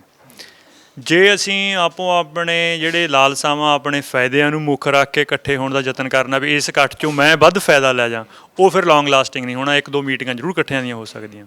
ਸਿੱਖਾਂ ਦੀ ਰਵਾਇਤ ਰਹੀ ਹੈ ਸਿੱਖ ਇਕੱਠੇ ਹੁੰਦੇ ਰਹੇ। ਉਹਦੇ ਲਈ ਆਪਾਂ ਨੂੰ ਆਪਣਾ ਦੇਖਣਾ ਪੈਣਾ ਕਿ ਸਿੱਖ ਕਿਸ ਤਰੀਕੇ ਮੈਕੈਨਿਜ਼ਮ ਕਿਆ ਸੀਗਾ। ਮਤਲਬ ਮੈਂ ਇੱਕ ਐਗਜ਼ਾਮਪਲ ਦਿੰਦਾ ਕਿ 18ਵੀਂ ਸਦੀ ਦੇ ਵਿੱਚ ਸਿੱਖਾਂ ਦੀ ਇਹ ਆਪਸ 'ਚ ਏਕਤਾ ਸੀਗੀ। ਸਿੱਖ ਬਹੁਤ ਵੰਨਗੀ ਦੇ ਸੀਗੇ। ਮਤਲਬ ਪੋਲੀਟੀਕਲ ਸਟਰਗਲ ਦੇ ਵਿੱਚ ਐਟਲੀਸਟ 3 ਲੇਅਰਸ ਸੀਗੇ ਸਿੱਖ। ਇੱਕ ਬਿਲਕੁਲ ਅਕਾਲੀ ਸੀਗੇ, ਜਿਨ੍ਹਾਂ ਨੂੰ ਆਪਾਂ ਅਕਾਲੀ ਫੂਲਾ ਸਿੰਘ ਜਿਨ੍ਹਾਂ ਦੀ ਨੁਮਾਇੰਦਗੀ ਕਰਦੇ ਸੀਗੇ। ਉਹ ਸਟਰਗਲ ਦੇ ਵਿੱਚ ਸਭ ਤੋਂ ਅੱਗੇ ਹੋ ਕੇ ਲੜਦੇ ਸੀਗੇ, ਬਟ ਉਹਦੇ ਲਈ ਉਹ ਕੋਈ ਅਹੁਦਾ ਨਹੀਂ ਲੈਂਦੇ ਸੀਗੇ। ਸਿੱਖਾਂ ਦੀ ਸੋਵਰਨ ਸਰਕਾਰ ਹੋਈ ਲਾਹੌਰ ਦਰਬਾਰ 'ਚ, ਉਹਦੇ ਵਿੱਚ ਵੀ ਜਿਹੜੇ ਅਕਾਲੀ ਫੂਲਾ ਸਿੰਘ ਹੋਣੀ, ਭਾਈ ਵੀਰ ਸਿੰਘ ਨਰੰਗਾਬਾਦੀ ਹੋਣੀ ਜਾਂ ਬਾਬਾ ਬੇਦੀ ਜੀ ਹੋਣੀ, ਉਹਨਾਂ ਨੇ ਕੋਈ ਅਹੁਦੇ ਨਹੀਂ ਲਏ ਅਤੇ ਸਟਰਗਲ ਸਭ ਤੋਂ ਮੋਹਰੇ ਸੀਗੇ। ਮੁਲਤਾਨ ਦੀ ਲੜਾਈ ਜਾਂ ਨਸ਼ਹਿਰੇ ਵਾਲੀ ਲੜਾਈ ਉਹਨਾਂ ਨੇ ਜਿੱਤ ਕੇ ਦਿੱਤੀ ਲਾਹੌਰ ਦਰਬਾਰ ਨੂੰ, ਹਾਲਾਂਕਿ ਉਹਨਾਂ ਦੀਆਂ ਫੌਜਾਂ ਜਿੱਤ ਨਹੀਂ ਰਹੀਆਂ ਸੀਗੀਆਂ। ਅੱਛਾ, ਦੂਜਾ ਹਿੱਸਾ ਉਹ ਸੀਗਾ, ਇੱਕ ਤਾਂ ਇਹ ਹਿੱਸਾ ਸੀਗਾ ਕਿ ਜਿਹੜਾ ਨਿਸ਼ਕਾਮ ਲੜਦਾ, ਆਜ਼ਾਦੀ ਲਈ, ਸੁਤੰਤਰਤਾ ਲਈ ਲੜਦਾ। ਇੱਕ ਦੂਜਾ ਹਿੱਸਾ ਉਹ ਸੀਗਾ ਜਿਹੜਾ ਮਿਲਵਰਤਣੀਏ ਵੀ ਸੀਗੇ, ਸਮੇਂ ਦੀ ਸਰਕਾਰ ਦੇ ਨਾਲ ਮਿਲਵਰਤਨ ਰੱਖ ਲੈਂਦੇ ਸੀਗੇ, ਬਟ ਆਪਣੀ ਆਇਡੈਂਟੀਟੀ ਨੂੰ ਵੀ ਕਾਇਮ ਰੱਖਦੇ ਸੀਗੇ। ਉਹਨਾਂ ਦੇ ਵਿੱਚ ਇਹ ਜਿਹੜੀ ਫੂਲਕਾ ਮਿਸਲ ਸੀਗੀ ਉਹ ਸੀਗੀ। ਉਹ ਅਬਦਾਲੀ ਨੂੰ ਵੀ ਜਦੋਂ ਉੱਪਰ ਤਕੜਾ ਹੋ ਜਾਂਦਾ ਉਹਨੂੰ ਵੀ ਮੰਨ ਲੈਂਦੇ ਸੀਗੇ, ਮੁਗਲਾਂ ਨੂੰ ਵੀ ਮੰਨ ਲੈਂਦੇ, ਸਿੱਖਾਂ ਨੂੰ ਵੀ ਮੰਨ ਲੈਂਦੇ ਸੀਗੇ। ਇੱਕ ਤੀਜੇ ਸਿੱਖ ਸੀਗੇ ਜਿਹੜੇ ਉਸ ਵਕਤ ਆਪਣੀ ਕਲੈਕਟਿਵ ਆਇਡੈਂਟੀ ਨੂੰ ਕੋਈ ਜਗ੍ਹਾ ਨਹੀਂ ਦਿੰਦੇ ਸੀਗੇ, ਇੰਡੀਵਿਜੂਅਲ ਕੈਪੈਸਿਟੀ ਦੇ ਵਿੱਚ ਸਮੇਂ ਦੀਆਂ ਸਰਕਾਰਾਂ ਦੇ ਵਿੱਚ ਅਫਸਰਸ਼ਾਹ ਦੇ ਤੌਰ ਦੇ ਉੱਤੇ ਕੰਮ ਕਰਦੇ ਸੀਗੇ। ਹੁਣ ਇਹ ਆ ਕਿ ਆਪਾਂ ਜਿਹੜੇ ਇੰਡੀਵਿਜੂਅਲ ਕੈਪੈਸਿਟੀ ਦੇ ਵਿੱਚ ਦੂਜੀਆਂ ਪਾਰਟੀਆਂ ਦੇ ਵਿੱਚ ਹਿੱਸਾ ਬਣੇ ਹੋਏ ਆ, ਉਹ ਵੀ ਕਹਿੰਦੇ ਅਸੀਂ ਪੰਥ ਹੈ, ਸਭ ਤੋਂ ਉੱਪਰ ਅਕਾਲੀ ਅਸੀਂ ਆ। ਜਿਹੜੇ ਬੰਦੇ ਇੰਡੀਅਨ ਗਵਰਨਮੈਂਟ ਦੇ ਨਾਲ ਮਿਲਵਰਤਨ ਰੱਖ ਕੇ ਚੱਲਦੇ ਆ, ਯਾਨੀ ਕਿ ਉਹਨਾਂ ਦੀ ਵੱਡੀ ਤੋਂ ਵੱਡੀ ਦੌੜ ਪੰਜਾਬ ਦੀ ਸੂਬੇਦਾਰੀ ਲੈਣੀ ਆ, ਉਹ ਵੀ ਆਪਣੇ ਆਪ ਨੂੰ ਪੰਥ ਕਹਿੰਦੇ ਆ। ਤੋ ਇਹ ਏਕਤਾ ਉਦੋਂ ਹੋਣੀ ਆ ਜਿਸ ਕੈਟਾਗਰੀ ਹੁਣ ਚੇਂਜ ਹੋ ਗਈਆਂ, ਜਿਹੜੀਆਂ ਪਹਿਲਾਂ ਕੈਟਾਗਰੀਆਂ ਸੀਗੀਆਂ ਉਹ ਹੁਣ ਬਦਲ ਗਈਆਂ। ਏਕਤਾ ਉਸ ਦਿਨ ਹੋਣੀ ਆ ਜਿਸ ਦਿਨ ਧੁਰੇ ਦੇ ਵਿੱਚ ਜਿਹੜੇ ਅਸਲ ਅਕਾਲੀ ਆ, ਜਿਹੜੇ ਸਟਰਗਲ ਕਰਨ ਬਟ ਅਹੁਦੇ ਦੀ ਇੱਛਾ ਨਾ ਰੱਖਣ, ਜੇ ਉਹ ਧੁਰਾ ਬਣਨਗੇ ਤਾਂ ਬਾਕੀ ਜਿੰਨੇ ਵੀ ਸਾਰੇ ਮਿਲਵਰਤਣੀ ਆ ਜਾਂ ਚਕਰੈਲ ਸਿੱਖ ਹੈਗੇ ਆ, ਉਹ ਉਹਨਾਂ ਨੂੰ ਆਪੋ ਆਪਣੀ ਜਗ੍ਹਾ ਉਹ ਰੱਖ ਸਕਦੇ। ਇਹ ਸਵਾਲ ਹੈ, ਤੁਹਾਨੂੰ ਲੱਗਦਾ ਕਿ ਇਹੋ ਜਿਹਾ ਲੀਡਰ ਹੈ ਜਿਹੜਾ ਬਿਨਾਂ ਅਹੁਦੇ ਤੋਂ, ਅਹੁਦੇ ਦੀ ਲਾਲਚ ਤੋਂ ਔਰ ਵਾਕਈ ਹੀ ਅਸਲ ਮੁੱਦਿਆਂ ਦੇ ਵਾਸਤੇ ਲੜਾਈ ਕਰਨ ਦੇ ਵਾਸਤੇ ਸੰਜੀਦਾ ਹੋਵੇ ਔਰ ਉਹਨੂੰ ਕੋਈ ਭੁੱਖ ਨਾ ਹੋਵੇ? ਸਿੱਖਾਂ ਦੇ ਵਿੱਚ ਉਸ ਪੋਜੀਸ਼ਨ ਵਾਲੇ ਸਿੱਖ ਅਜੇ ਵੀ ਹੈਗੇ ਨੇ। ਨਾਮ ਲੈ ਸਕਦੇ ਹੋ ਕਿਸੇ ਦਾ? ਮੈਂ ਪਾਰਟੀਕੂਲਰ ਨਾਮਾਂ 'ਚ ਨਹੀਂ ਜਾਣਾ, ਉਹ ਸਮੇਂ ਨੇ ਪ੍ਰਗਟ ਕਰਨੇ। ਹੁਣ ਮੈਂ ਵੀ ਕਿਸੇ ਦਾ ਨਾਂ ਲਈ ਜਾਵਾਂ ਇਤਿਹਾਸ ਦੇ ਵਿੱਚ, ਉਹ ਕਿਹਦੇ ਤੇ ਮਹਾਰਾਜ ਨੇ ਕਿਰਪਾ ਕਰਨੀ ਉਹ ਇਤਿਹਾਸ ਨਹੀਂ ਦੱਸਣਾ। ਇੱਦਾਂ ਕਦੇ ਨਹੀਂ ਹੈ ਕਿ ਸਿੱਖਾਂ ਦੇ ਵਿੱਚ ਇਸ ਤਰ੍ਹਾਂ ਦੇ ਬੰਦੇ ਮੁੱਕ ਗਏ ਹੋਣ ਜਿਹੜੇ ਨਿਸ਼ਕਾਮ ਰੂਪ ਸਟਰਗਲ ਨਹੀਂ ਕਰ ਸਕਦੇ ਬਿਨਾਂ ਅਹੁਦੇ ਜਾਂ ਬਿਨਾਂ ਲਾਲਚ ਤੋਂ। ਉਹ ਬੇਅੰਤ ਹੈਗੇ। ਹਰੇਕ ਤਰ੍ਹਾਂ ਦੀ ਪੋਲੀਟਿਕਸ ਦੇ ਲਈ ਇੱਕ ਸਮਾਂ ਚਾਹੀਦਾ ਹੁੰਦਾ, ਖਾਸ ਹਾਲਾਤ ਚਾਹੀਦੇ ਹੁੰਦੇ ਆ, ਅਤੇ ਉਹ ਹਾਲਾਤ ਹੁਣ ਬਣ ਰਿਹਾ। ਜ਼ਿਆਦਾ ਨਹੀਂ ਕਿ ਇੱਦਾਂ ਲੱਗਦਾ ਹੋਵੇ ਕਿ ਜਿਵੇਂ ਫੁੱਟਬਾਲ ਬਣਾ ਲਿੱਤਾ ਹੋਵੇ, ਨਾ ਸਿੱਖ ਇਸ਼ੂਜ਼ ਨੂੰ ਫੁੱਟਬਾਲ ਬਣਾ ਲਿੱਤਾ ਹੋਵੇ, ਕੇਂਦਰ ਦਾ ਦਿਲ ਕਰਦਾ ਉੱਧਰ ਨੂੰ ਰੇੜ ਦਿੰਦਾ ਹੈ, ਪੰਜਾਬ ਵਾਲਿਆਂ ਦੇ ਲੀਡਰਾਂ ਦਾ ਦਿਲ ਕਰਦਾ ਇੱਧਰ ਨੂੰ ਰੇੜ ਦਿੰਦੇ ਨੇ, ਹੋਰ ਵਿੱਚ ਕੋਈ ਧਿਰ ਆ ਜਾਂਦੀ ਆ ਉਹ ਆਪਣੀ ਰੇੜਨਾ ਸ਼ੁਰੂ ਕਰ ਦਿੰਦੀ ਹੈ। ਤਾਂ ਕੀ ਕੋਈ ਗੋਲ ਕਰ ਪਾਊਗਾ, ਕੋਈ ਇਸ ਏਮ ਦੇ ਉੱਤੇ ਇਸ ਨੂੰ ਅਚੀਵ ਕਰ ਪਾਊ? ਦੇਖੋ, ਜੋ ਚੱਲ ਰਿਹਾ ਜਿਹਦੇ ਕਰਕੇ ਚੀਜ਼ਾਂ ਨਹੀਂ ਅਚੀਵ ਹੋ ਰਹੀਆਂ, ਉਹ ਇਹ ਹੈ ਕਿ ਸਿੱਖਾਂ ਦੀਆਂ ਜਿਹੜੀਆਂ ਕੇਂਦਰੀ ਸੰਸਥਾਵਾਂ ਸੀਗੀਆਂ, ਅਕਾਲ ਤਖਤ ਸਾਹਿਬ ਸੀਗੀ ਜਾਂ ਗੁਰਦੁਆਰਾ ਪ੍ਰਬੰਧ ਸੀਗਾ, ਅਤੇ ਸਿੱਖਾਂ ਦੀਆਂ ਜਿਹੜੀਆਂ ਜਥੇਬੰਦੀਆਂ ਸੀਗੀਆਂ, ਅਕਾਲੀ ਦਲ ਅਤੇ ਹੋਰ ਵੀ ਜਿੰਨੀਆਂ ਵੀ, ਉਹਨਾਂ ਦੀ ਕ੍ਰੈਡੀਬਿਲਿਟੀ ਸਿੱਖਾਂ 'ਚ ਨਹੀਂ ਰਹੀ, ਕਿਉਂਕਿ ਉਹ ਸਿੱਖਾਂ ਦੀਆਂ ਐਸਪੀਰੇਸ਼ਨਸ ਦੇ ਉਮੀਦਾਂ ਦੇ ਮੁਤਾਬਕ ਜਾਂ ਚੁਣੌਤੀਆਂ ਦੇ ਮੁਤਾਬਕ ਪਰਫਾਰਮ ਨਹੀਂ ਕਰ ਸਕੇ। ਤੋ ਸਿੱਖਾਂ ਦੇ ਵਿੱਚ ਇਸ ਵੇਲੇ ਜਦੋਂ ਕੋਈ ਕਿਸੇ ਦੀ ਸੰਸਥਾ ਜਾਂ ਜਥੇਬੰਦੀ ਦੀ ਪੂਰੀ ਕ੍ਰੈਡੀਬਿਲਿਟੀ ਨਹੀਂ ਹੈ, ਕੁਛ ਇੱਕ ਸੈਕਸ਼ਨਸ 'ਚ ਹੈਗੀ ਆ। ਉਸ ਵਕਤ ਹੁਣ ਇੱਕ ਨਵੀਂ ਤਰ੍ਹਾਂ ਦਾ ਜਿਹੜਾ ਸਿਸਟਮ ਹੈ ਉਹ ਉਸਲ ਵੱਟੇ ਲੈ ਰਿਹਾ, ਅਤੇ ਨਵਾਂ ਸਿਸਟਮ ਉਦੋਂ ਹੀ ਟਿਕਾਊ ਹੋਣਾ ਜਿਸ ਵਕਤ ਬਿਲਕੁਲ ਕੇਂਦਰੀ ਧੁਰੇ ਦੇ ਵਿੱਚ, ਜਿਹੜਾ ਮੈਂ ਪਹਿਲਾਂ ਤੁਹਾਨੂੰ ਕਿਹਾ ਕਿ ਜਿਹੜੇ ਅਸਲ ਅਕਾਲੀ ਪਰਸਨੈਲਿਟੀਜ਼ ਹੈਗੀਆਂ ਉਹ ਆ ਜਾਣਗੀਆਂ, ਉਦੋਂ ਇਹ ਸਾਰਾ ਕੁਝ ਸਟੇਬਲ ਹੋ ਜਾਣਾ। ਹੁਣ ਇਸ ਵੇਲੇ ਅਜੇ ਪ੍ਰੋਸੈਸ ਇਹ ਚੱਲ ਰਿਹਾ ਕਿ ਜੋ ਪਹਿਲਾਂ ਸੀਗਾ ਉਹ ਡਿਸਕ੍ਰੈਡਿਟ ਹੋ ਚੁੱਕਾ, ਡਿਸਮੈਂਟਲ ਹੋ ਰਿਹਾ। ਹਰੇਕ ਇੱਕ ਇਲੈਕਸ਼ਨ ਆਉਣ ਦੇ ਨਾਲ ਉਹਨਾਂ ਦਾ ਸਟਰਕਚਰ ਖਿਲਰ ਰਿਹਾ। 23 ਤਰੀਕ 26 ਤਰੀਕ ਤੋਂ ਬਾਅਦ ਤੁਸੀਂ ਦੇਖੋਗੇ ਕਿ ਹੋਰ ਖਿਲਰ ਜਾਏਗਾ। ਤੋ ਜਦੋਂ ਇਹ ਡਿਸਕ੍ਰੈਡਿਟ ਹਿੱਸਾ ਟੋਟਲੀ ਡਿਸਮੈਂਟਲ ਬਿਲਕੁਲ ਖੇਰੂ ਹੋ ਜਾਏਗਾ, ਉਸ ਵਕਤ ਆਪਣੇ ਆਪ ਹੀ ਜਦੋਂ ਨਵਾਂ ਬਣਨਾ ਸ਼ੁਰੂ ਹੋਣਾ, ਉਹ ਇਸ ਤਰ੍ਹਾਂ ਦੀਆਂ ਲਾਲਸਾਵਾਂ ਦੇ ਅਧੀਨ ਚੱਲਣ ਵਾਲੇ ਬੰਦਿਆਂ ਰਾਹੀਂ ਨਵੀਂ ਚੀਜ਼ ਕ੍ਰੈਡੀਬਲ ਖੜ ਨਹੀਂ ਸਕਦੀ। ਜਦੋਂ ਅਸੀਂ ਵੇਖਿਆ, ਜਦੋਂ ਕੋਈ ਕਿਸੇ ਦੀ ਮੌਤ ਹੋ ਜਾਂਦੀ ਆ ਉੱਥੇ ਇਕੱਠ ਹੋ ਜਾਂਦੇ ਨੇ, ਪਰ ਉਹ ਇਕੱਠ ਉੱਥੇ ਹੀ ਹੋ ਕੇ ਔਰ ਉੱਥੇ ਹੀ ਖਤਮ ਹੋ ਜਾਂਦੇ ਨੇ। ਨੌਜਵਾਨੀ ਜ਼ਰੂਰ ਪਹੁੰਚਦੀ ਹੈ, ਵੱਡੇ ਵੱਡੇ ਐਲਾਨ ਹੁੰਦੇ ਨੇ, ਸਲੋਗਨਸ ਰੇਜ਼ ਕੀਤੇ ਜਾਂਦੇ ਨੇ, ਪਰ ਬਾਅਦ ਦੇ ਵਿੱਚ ਉਹ ਕਦੀ ਤਸਵੀਰ ਨਜ਼ਰ ਨਹੀਂ ਆਉਂਦੀ। ਜਾਪਦਾ ਨਹੀਂ ਹੈ ਕਿ ਪੰਥ ਇਕੱਠਾ ਹੈ, ਪੰਥ ਇਕੱਠੇ ਹੋ ਕੇ ਉਹਨਾਂ ਮੁੱਦਿਆਂ ਨੂੰ ਲੈ ਕੇ ਸੰਜੀਦਾ ਹੈ। ਔਰ ਨਾਲ ਹੀ ਜਿਸ ਤਰੀਕੇ ਨਾਲ ਤੁਸੀਂ ਵੀ ਜ਼ਿਕਰ ਕਰ ਰਹੇ ਸੀ ਕਿ 23 ਤਰੀਕ ਨੂੰ ਜਿਸ ਤਰੀਕੇ ਨਾਲ ਇਲੈਕਸ਼ਨ ਹੋਣੀ ਹੈ, ਉਸ ਤੋਂ ਬਾਅਦ ਇਹ ਖਤਮ ਹੋ ਜਾਏਗਾ। ਤਾਂ ਕੀ ਲੱਗਦਾ ਜਿਹੜੀ ਇਹ ਕ੍ਰੈਡੀਬਿਲਿਟੀ ਲੂਜ਼ ਹੋ ਰਹੀ ਹੈ, ਔਰ ਜਿਸ ਤਰੀਕੇ ਨਾਲ ਅਕਾਲ ਤਖਤ ਸਾਹਿਬ ਦਾ ਤੁਸੀਂ ਜ਼ਿਕਰ ਕੀਤਾ, ਜਥੇਦਾਰ ਦੇ ਜਿਹੜੇ ਬਿਆਨ ਆ ਰਹੇ ਨੇ ਨਿਕਲ ਕੇ ਸਾਹਮਣੇ, ਲੱਗਦਾ ਉਸ ਦੇ ਉੱਤੇ ਵੀ ਕੋਈ ਤਵੱਜੋ ਫਿਰ ਨਹੀਂ ਦਿੰਦਾ ਹੋਇਆ ਨਜ਼ਰ ਆ ਰਿਹਾ? ਇਹ ਦੇਖੋ, ਜਿਹੜੀ ਆਮ ਲੋਕਾਂ ਦਾ ਇਕੱਠਾ ਹੋਣਾ, ਉਹਦੇ ਵਿੱਚ ਦੋ ਗੱਲਾਂ ਸਪਸ਼ਟ ਨੇ। ਇੱਕ ਕਿ ਪੰਜਾਬ ਦੇ ਵਿੱਚ ਇਸ ਵਕਤ ਸਥਾਪਤੀ ਦੀ ਵਿਰੋਧ ਦੀ ਇੱਕ ਫੀਲਿੰਗ ਬਹੁਤ ਸਟਰੋਂਗ, ਇੱਕ ਅੰਡਰ ਕਰੰਟ ਚੱਲਦਾ, ਅਤੇ ਉਹ ਜਿਹੜਾ ਵੀ ਸਥਾਪਤੀ ਦੇ ਵਿੱਚ ਹੁੰਦਾ ਉਹਦੇ ਖਿਲਾਫ ਉਹ ਪ੍ਰਗਟ ਕਰਦੇ ਨੇ, ਉਹ ਉਸ ਇੱਕ ਭਾਵਨਾ 'ਚ ਹੁੰਦਾ। ਹੁਣ ਮਸਲਾ ਇਹ ਆ ਕਿ ਉਹਦੇ ਵਿੱਚੋਂ ਕੋਈ ਟਿਕਾਊ ਪਲੇਟਫਾਰਮ, ਮੰਚ ਕਿਉਂ ਨਹੀਂ ਬਣ ਰਹੇ। ਉਹਦੇ ਲਈ ਮੈਂ ਇਹੀ ਬੇਨਤੀ ਕਰਦਾ ਕਿ ਜਦੋਂ ਲੋਕਾਂ ਦੀਆਂ ਆਸਾਂ ਉਮੀਦਾਂ ਇਸ ਲੈਵਲ 'ਤੇ ਪਹੁੰਚ ਜਾਂਦੀਆਂ, ਉਹਨੂੰ ਚੈਨਲਾਈਜ਼ ਕਰਨ ਲਈ ਜਥੇਬੰਦੀਆਂ ਅਤੇ ਸੰਸਥਾਵਾਂ ਚਾਹੀਦੀਆਂ ਨੇ। ਜਿਹੜੀਆਂ ਪਹਿਲੀਆਂ ਜਥੇਬੰਦੀਆਂ ਅਤੇ ਸੰਸਥਾਵਾਂ ਸੀਗੀਆਂ ਉਹ ਡਿਸਕ੍ਰੈਡਿਟ ਹੋ ਚੁੱਕੀਆਂ, ਵਿਸ਼ਵਾਸਯੋਗਤਾ ਉਹਨਾਂ ਦੀ ਜਾ ਚੁੱਕੀ ਹੈ, ਉਹਨਾਂ ਦੇ ਸਟਰਕਚਰ ਹੁਣ ਖਿਲਰ ਰਹੇ। ਤਾਂ ਇਹ ਜਦੋਂ ਵੀ ਕੁਛ ਨਵੀਂ ਚੀਜ਼ ਬਣਨੀ ਹੁੰਦੀ, ਉਹਦੇ ਲਈ ਇੱਕ ਵਕਤ ਤਾਂ ਜੋ ਪੁਰਾਣਾ ਹੁੰਦਾ, ਉਹਦੇ ਜੋ ਕਿੰਗਰੇ ਢਹਿੰਦੇ ਆ, ਉਹਨਾਂ ਕਰਕੇ ਇੱਕ ਵਕਤ ਤਾਂ ਭੰਬਲ ਭੂਸਾ ਕਿਉਸ ਬਣਦਾ, ਉਹ ਬਣਿਆ ਹੋਇਆ। ਅਤੇ ਆਪਣੇ ਆਪ ਇਹਦੇ ਵਿੱਚੋਂ ਲੋਕਾਂ ਨੇ ਆਪਣੇ ਆਪ ਉਹ ਲੀਡਰ ਨਿਖਾਰ ਲੈਣੇ ਆ ਜਿਹੜੇ ਅਸਲ ਮਾਇਨਿਆਂ ਦੇ ਵਿੱਚ ਸਿੱਖ ਕਿਰਦਾਰ ਦੇ, ਅਸਲ ਖਾਲਸਾ ਕਿਰਦਾਰ ਦੇ ਨੇੜੇ ਹੋਣੇ, ਉਹ ਆਪਣੇ ਆਪ ਇਵੋਲਵ ਹੋ ਜਾਣੇ, ਉਹ ਤੁਸੀਂ ਦੇਖਿਓ ਆਉਣ ਵਾਲੇ ਸਮੇਂ 'ਚ। ਕਿਉਂਕਿ ਜਿਸ ਤਰੀਕੇ ਨਾਲ ਬੀਜੇਪੀ ਔਰ ਆਰਐਸਐਸ ਦੀ ਗੱਲ ਕਰਦੇ ਹਾਂ ਆਪਾਂ, ਅਕਾਲ ਤਖਤ ਸਾਹਿਬ ਦੇ ਜਥੇਦਾਰ ਵੀ ਕਹਿੰਦੇ ਨੇ ਕਿ ਟ੍ਰੇਨਿੰਗ ਜਿਹੜੀ ਹੈ ਹਥਿਆਰਾਂ ਦੀ ਉਹਨਾਂ ਦੇ ਵੱਲੋਂ ਲਿੱਤੀ ਜਾ ਰਹੀ ਹੈ, ਤਾਂ ਲੱਗਦਾ ਆਪਣਾ ਪੰਥ ਮਜ਼ਬੂਤ ਹੋ ਪਾਊਗਾ ਕਦੀ, ਔਰ ਪੰਥ ਦੇ ਵਿੱਚ ਵੀ ਮਜ਼ਬੂਤੀ ਆਊਗੀ। ਔਰ ਜਿਸ ਤਰੀਕੇ ਦੇ ਨਾਲ ਅਕਾਲ ਤਖਤ ਸਾਹਿਬ ਉਹਨਾਂ ਦੇ ਹੁਣੇ ਜੇ ਪਿੱਛੇ ਜੇ ਬਿਆਨ ਆਏ ਨੇ, ਫਿਰ ਉਹ 4 ਬੱਚੇ ਵਾਲੀ ਗੱਲ ਹੋਵੇ ਜਾਂ ਹਥਿਆਰ ਰੱਖਣ ਵਾਲੀ ਗੱਲ ਹੋਵੇ, ਤੁਸੀਂ ਇਸ ਨੂੰ ਕਿਵੇਂ ਵੇਖਦੇ? ਦੇਖੋ, ਪੰਥ ਹਰੇਕ ਦੀ ਆਪਦੀ ਸਮਝ ਹੈਗੀ ਆ। ਪੰਥ ਦੀ ਮਜ਼ਬੂਤੀ ਗਿਣਤੀ ਕਰਕੇ ਨਹੀਂ ਰਹੀ ਕਦੇ, ਪੰਥ ਦੀ ਮਜ਼ਬੂਤੀ ਗੁਣਾਂ ਕਰਕੇ ਰਹੀ। ਜਦੋਂ ਖਾਲਸਾ ਪੰਥ ਨੇ ਇਸ ਇੱਕ ਬਹੁਤ ਵੱਡੇ ਖਿੱਤੇ ਦੇ ਵਿੱਚ, ਜਿਹੜਾ ਹੁਣ ਵਾਲਾ ਪੰਜਾਬ, ਪਾਕਿਸਤਾਨ ਵਾਲਾ ਪੰਜਾਬ, ਇੱਥੇ ਇੱਕ ਨਿਆਂਕਾਰੀ ਹਲੇਮੀ ਰਾਜ ਦਿੱਤਾ, ਉਦੋਂ ਸਿੱਖ 7% ਸੀਗੇ ਸਾਰੇ।